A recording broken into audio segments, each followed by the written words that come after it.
छत्तीसगढ़ में पेट्रोल पंपों में पिछले 4 दिनों से लंबी लाइन लगी थी। कहीं पेट्रोल नहीं थे, कहीं डीजल खत्म था और अब अचानक दावा किया जा रहा है कि स्थिति सामान्य है, सब कुछ ठीक है, पेट्रोल और डीजल की कहीं कोई शॉर्टेज नहीं है। लेकिन सवाल यह उठ रहा है कि अचानक ऐसा क्या हुआ कि प्रधानमंत्री की अपील के बाद पूरे सिस्टम में हलचल मच गई। फिर छत्तीसगढ़ के मुख्यमंत्री विष्णुदेव साय आते हैं और कहते हैं कि अफवाहों पर ध्यान न दें, छत्तीसगढ़ में पेट्रोल और डीजल के स्टॉक में किसी तरह की कमी नहीं है। लेकिन मुख्यमंत्री विष्णुदेव साय के इस अपील के बाद कुछ ही घंटों में पेट्रोल डीजल के दाम बढ़ा दिए जाते हैं। आखिर ऐसा क्या हुआ कि प्रधानमंत्री मोदी की अपील के बाद फिर मुख्यमंत्री विष्णुदेव साय की अपील आती है और फिर पेट्रोल डीजल के दाम बढ़ा दिए जाते हैं। आइए इस पूरी क्रोनोलॉजी को समझते हैं। पूरा घटनाक्रम शुरू होता है प्रधानमंत्री नरेंद्र मोदी की अपील से। प्रधानमंत्री देशवासियों से कहते हैं कि पेट्रोल और डीजल का अनावश्यक इस्तेमाल कम करें, ईंधन का संग्रहण न करें और अफवाहों पर ध्यान न दें। पेट्रोल डीजल का संयम से इस्तेमाल करना। साथियों, हमें पेट्रोल डीजल का उपयोग कम करना होगा। शहरों में जहां मेट्रो है वहां हम तय करें कि हम मेट्रो का ही उपयोग करेंगे, ज्यादा से ज्यादा मेट्रो में ही जाएंगे। अगर कार में ही जाना जरूरी है तो फिर कार पूल करने का प्रयास करें और भी लोगों को साथ बिठा ले। यह अपील ऐसे समय में आती है जब अंतर्राष्ट्रीय परिस्थितियों को लेकर पहले से चर्चा चल रही थी। लोगों के मन में आशंका थी कि आने वाले दिनों में पेट्रोल डीजल की कीमतें बढ़ सकती हैं या सप्लाई प्रभावित हो सकती है। प्रधानमंत्री की अपील के बाद लोगों ने इसे संभावित संकट के संकेत के तौर पर लेना शुरू कर दिया। यहीं से शुरू हुआ हाहाकार, जिसकी पीछे वजह पैनिक बाइंग बताई गई। जो लोग पहले 100-200 रुपए का पेट्रोल डलवाते थे वे फुल टैंक करवाने पहुंचने लगे। कई लोगों ने अतिरिक्त डीजल और पेट्रोल स्टोर करना भी शुरू कर दिया। अचानक डिमांड बढ़ी और इसका सीधा असर पेट्रोल पंपों पर दिखाई देने लगा। रायपुर, बिलासपुर, दुर्ग समेत प्रदेश के कई शहरों में पेट्रोल पंपों पर लंबी कतारें लग गईं। लोग घंटों लाइन में खड़े रहे। कई जगह पेट्रोल खत्म हो गया। कुछ पंपों ने अस्थायी रूप से बिक्री बंद कर दी। ग्रामीण इलाकों में स्थिति और ज्यादा खराब दिखाई दी, जहां सप्लाई पहले से सीमित थी। सबसे अहम बात यह रही कि लगातार 3 दिन तक जनता परेशान रही, लेकिन सरकार या प्रशासन की तरफ से कोई स्पष्ट और आक्रामक कम्युनिकेशन सामने नहीं आया। ना कोई मंत्री हालात देखने सड़क पर उतरा, ना कोई बड़ा अधिकारी जनता को भरोसा दिलाता नजर आया। लोग सोशल मीडिया, व्हाट्सएप मैसेज और अफवाहों के आधार पर स्थिति समझने की कोशिश करते रहे।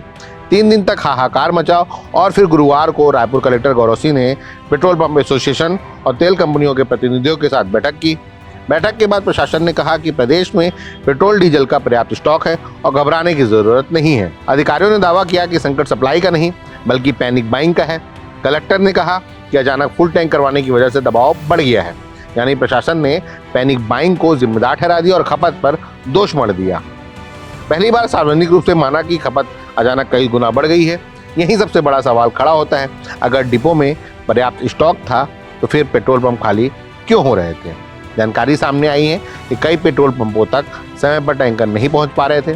कुछ जगह भुगतान और सप्लाई से जुड़ी दिक्कतें थी, तो कहीं अचानक बड़ी डिमांड के कारण टैंकरों का दबाव बढ़ गया, यानी स्टॉक मौजूद होने के बावजूद सप्लाई चेन सामान्य तरीके से काम नहीं कर पा रही थी। बैठकों के बाद अधिकारियों की तरफ से दिए गए बयान के बाद गुरुवार रात मुख्यमंत्री विष्णुदेव साय का बयान सामने आता है। मुख्यमंत्री कहते हैं कि छत्तीसगढ़ में पेट्रोल और डीजल का पर्याप्त स्टॉक उपलब्ध है। उन्होंने कहा कि सभी ऑयल डिपो में नियमित सप्लाई जारी है और वितरण व्यवस्था पूरी तरह सुचारू है। मुख्यमंत्री ने लोगों से अफवाहों से बचने और जरूरत के मुताबिक ही पेट्रोल लेने की अपील की है। देखिए, हम आप लोग के माध्यम से अपने प्रदेश की जनता से यही आह्वान करेंगे कि वो लोग पैनिक मत हों और सरकार मतलब पेट्रोल डीजल की पर्याप्त व्यवस्था है और एक आध दिन अगर कहीं कोई ड्राई हो गया तो अलग बात है, बाकी पैनिक होने की कोई आवश्यकता नहीं है। सरकार उसके लिए चिंतित है। लेकिन इसके कुछ ही घंटों बाद पेट्रोल डीजल के दाम बढ़ा दिए जाते हैं। यहीं से विपक्ष को सरकार पर हमला करने का मौका मिल जाता है। कांग्रेस के पूर्व विधायक विकास उपाध्याय सवाल उठाते हैं कि जब 3 दिनों तक लोग परेशान थे तब कोई मंत्री या अधिकारी जनता के बीच क्यों नहीं पहुंचा। उन्होंने आरोप लगाया कि कलेक्टर की बैठक और मुख्यमंत्री का बयान तब आया जब पेट्रोल डीजल की कीमतें बढ़ने वाली थी। उन्होंने इसे जमाखोरी और सुनियोजित स्थिति बनाने का आरोप लगाया। देखिए, प्रधानमंत्री की अपील आती है, उसके बाद पेट्रोल डीजलों में किल्लत आती है और लगातार किल्लत के बाद जब रेट बढ़ जाता है जब सरकार ने रेट बढ़ा दिया उसके बाद प्रधानमंत्री, मंत्री, कलेक्टर, सचिव आकर बयान देते हैं कि कहीं कोई किल्लत नहीं है। मतलब इससे साफ जाहिर है कि कालाबाजारी करके कुछ प्राइवेट कंपनियों वालों को फायदा पहुंचाने का काम है और सरकार जो 4 तारीख तक पैसा जनता के लिए, अपने चुनाव के लिए वहन किया था, वो जनता से लूटना चाहती है। पूरे देश की जनता परेशान है। पेट्रोल पंपों में कतारें लगी है, किसी को अस्पताल जाना है, किसी के स्कूल और कॉलेज की प्रॉब्लम है, किसी को अपने जॉब में जाना है, किसी को रोजगार में जाना है, इमरजेंसी सेवा के में भी लाइन क्यू में खड़े हैं लोग बेचारे। भारतीय जनता पार्टी के नेता और देश के प्रधानमंत्री जी ने 4 दिन पहले एक बड़ी अपील की थी। उस अपील के बाद भी जिस प्रकार से पेट्रोल पंपों के कतारों में लाइन बढ़ी, कोई नेता नहीं आया, कोई अधिकारी, कोई कलेक्टर लोगों के पास में नहीं, लोगों के बीच में नहीं गए, कोई अपील नहीं की गई। और लगातार मुझको तो लगता है कि पेट्रोल था उसकी कालाबाजारी की गई है। 3 रुपये, 3.5 रुपये रेट बढ़ गया। अब लोग परेशान हो रहे हैं और प्रधानमंत्री जी ने जो अपील की है उससे ये लगता है कि आने वाले 10-15 दिन में 10 रुपये और 15 रुपये भी पेट्रोल डीजल का दाम बढ़ेगा और ये किल्लत कम होने वाली नहीं है। दाम बढ़ने के बाद प्रशासन ने डिपो से 24 घंटे टैंकर सप्लाई शुरू करवाई। अब लगातार टैंकर पेट्रोल पंपों तक पहुंचाए जा रहे हैं। रायपुर समेत कई शहरों में शुक्रवार सुबह से भीड़ कम होने लगी।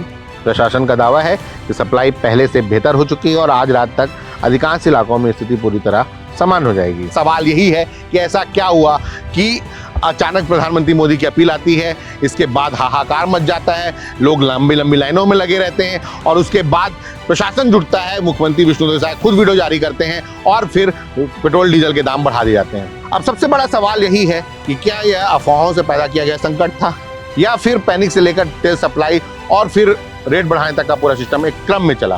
प्रधानमंत्री की अपील, फिर पैनिक, फिर लंबी लाइनें और आखिर में कीमतों में बढ़ोतरी। इस पूरी क्रोनोलॉजी ने कई सवाल खड़े कर दिए। देश दुनिया की रखी खबर हर रोज हर शाम कानो कान सुनते रहें द लेंस पॉडकास्ट। रहे अपडेट लेंस के साथ।